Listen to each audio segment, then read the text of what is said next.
making you a beautiful vase. My name is Ryan. I'll be narrating you through the process, helping Eric to make this vase, and also narrating in Mandarin for some of our guests. We have Xiaoyi. Getting started, Eric is taking a gather of molten hot clear glass out of our gathering furnace.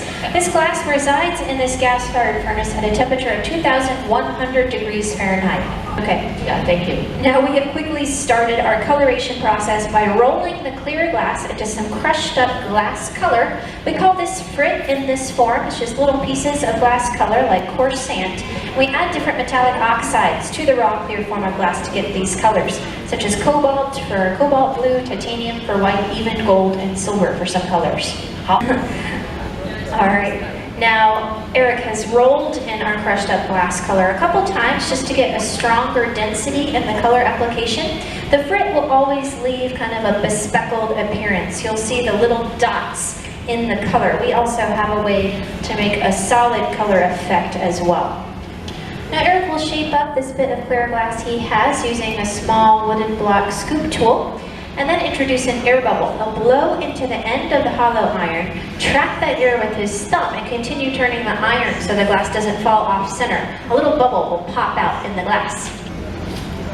Now we're watching for a slight expansion to let us know we do have a bubble, maybe the size of an avocado pit on the inside. There it is. And now Eric will allow this to cool down so it's no longer moving around. The glass cools very fast when you're outside of any heat source. So it'll become a solid and we'll gather more clear glass on top. If you pay attention to our TV monitors right now, that's kind of showing you what's happening on the inside when Eric takes his next gather of glass. Our molten glass is very similar to honey when it's over 2,000 degrees.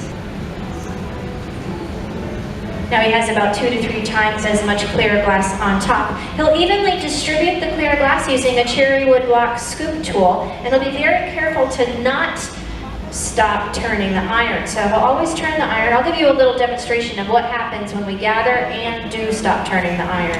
请看它像蜜糖松蛋的玻璃一样均匀转动，抗拒重力或叫地心引力。另外用樱桃木勺确保玻璃呢能够保持产生的水蒸气层来保持这个表层。还有软引线展示，如果它停止转动，玻璃会坠落。Eric's been blowing glass for well over 17 years. He makes this look very easy and keeping all that glass on the iron, but this is really more realistic when you first start blowing glass. You make something like this. Beautiful, sparkly mess. The glass cools down very fast. I can touch it, it breaks, and it's kind of flexible. It's kind of a crazy thing. Alright, now watch this. Eric has tapered up his bubble, preparing to go into one of our cast aluminum optic molds. These molds have vertical triangle ridges running down them. He'll expand his bubble into them and get some great texture. 请看 Eric 选择了光学模型的其中一个，他选的是12星条状，用铝制的，请看出来有凹凸的现象，非常光闪闪，非常漂亮。Now he'll retain that texture by not overheating his bubble or melting it away. And this will have a beautiful effect on our end result, and you'll be able to feel those ridges on the outside. Now it takes very little air pressure to inflate the hot glass bubble, but the trick is it still has to be hot. If you allow the glass to cool down too much, it will be very difficult to inflate. So we work very fast and efficiently using the heat from the furnaces. Now Eric is starting a restriction line right off the end of the iron, being very careful to not close off the bubble, but this line is crucial because eventually we have to get the bubble off this iron. It'll be a breaking spot, so we'll actually cause the glass to break at that line, just like a line in a bar of chocolate. Now, the glass does cool down very fast when we're outside of a heat source. So you'll see Eric continually reheating his bubble in this reheating furnace right here. This is literally just a barrel of heat, the exact same temperature as our melting furnace, and we use it periodically throughout the whole making process. Right now, this would be the perfect setup to make a beautiful glass pumpkin. So a lot of the pumpkins you'll see in the gift store have these ridges on the outside, so that's exactly how the glass blower would have made those pumpkins. Going into the optic mold, flattening the tip of the bubble, flipping it around, and then adding a stem to the other end. Eric's about to dramatically change this bubble away from looking like a pumpkin. He'll use gravity to stretch out the bubble to create a lovely long vase form. Even now, he's never stopping that turning process. So he's turning as he's letting that bubble elongate. And he knows from experience how much he can exactly stretch this bubble out before the glass walls get too thin and funny stuff starts happening. I think he's going to stretch it a little bit more. Yep, there we go. Now you can really see what's hottest on this bubble. It's glowing that more radiant orange-red color. But the rest of the bubble isn't really moving around. It's already centered, and Eric is using that center to keep everything nice and straight. In the glass blowing process, we always work with help from an assistant. So I'm going to help Eric out gathering some more clear glass, and we'll wind it on to the tip of his bubble. This will become a base. This will become the foot for his vase. Winding it right on, nicely done. You can see I'm using the remnants here and just making a big mess. Now he's quickly squeezed that fresh bit of glass with his wet newspaper pad.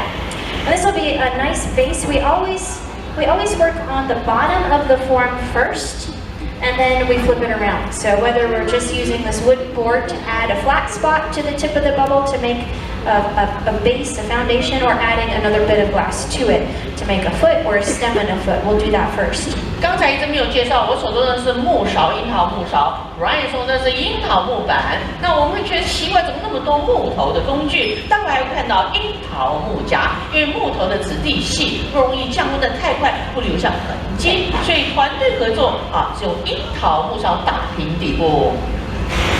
So now the foot is nice and flat. We're ready for the next part of the process, which is to transfer the bubble around. I'll make what we call our punty iron, our punty transfer iron. Small gather of clear glass on a solid iron, and I'll shape it very specifically, kind of like a pointy egg. We'll use this as a temporary handle. Now the timing and the temperature of this technique have to be just right for this process to go well. And this will be an excellent demonstration of how we intentionally break our glass. 好，我们必须要这个粘连滑是1300度刚刚好，因为这关键字是暂时，暂时，因为这个粘连呢，必须要最后要拿下来，所以不能太高温。但是如果不到滑是1300度 ，Ryan 接不住接下来的玻璃。